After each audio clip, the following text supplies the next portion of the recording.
بسم اللہ الرحمن الرحیم۔ السلام علیکم ورحمۃ اللہ وبرکاتہ۔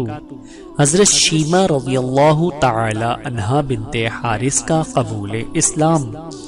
حضرت شیمہ کے باپ کا نام حارث بنت عبدالعزیٰ تھا اور ماں حضرت حلیمہ سعدیہ تھیں، جنہیں نبی کریم صلی اللہ علیہ وآلہ وسلم کی دایا بننے کا شرف حاصل ہوا۔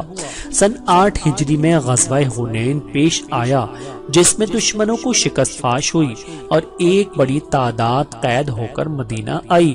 انہی قیدیوں میں حضرت شیمہ بھی تھیں۔ جب وہ حضور کے سامنے لائی گئیں تو عرض کیا، یا رسول اللہ صلی اللہ علیہ وآلہ وسلم، میں آپ کی رضائی بہن ہوں۔ اس کے بعد انہوں نے ایک نشان بتلایا کہ ان کی بات میں شک و شبہ کی گنجائش نہ رہی۔ ایک دن بچپن میں حضرت شیمہ حضور کو کھلا رہی تھی۔ کسی بات پر ناراض ہو کر حضور نے شیمہ کے کندھے یا پشت پر اس زور سے دانت کاٹا کہ عمر بھر اس کا نشان رہ گیا۔ اس موقع پر یہی نشان شیمہ نے حضور کو دکھلایا تھا۔ حضور اپنا بچپن یاد کر کے رونے لگے اور اپنی روائے مبارک زمین بچھا کر شیمہ کو نہایت عزت سے بٹھایا۔ پھر ان سے فرمایا، بہن، اگر تم میرے پاس رہنا چاہو تو نہایت آرام سے رہو، اور اگر اپنے قبیلے میں واپس جانا چاہو تو تمہیں اختیار ہے۔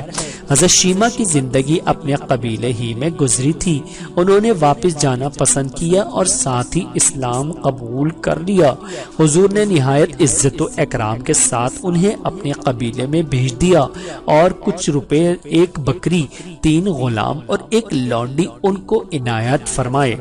حضرت شیمہ رضی اللہ تعالی عنہا پر اللہ رب العزت کی کروڑوں رحمتیں نازل ہوں۔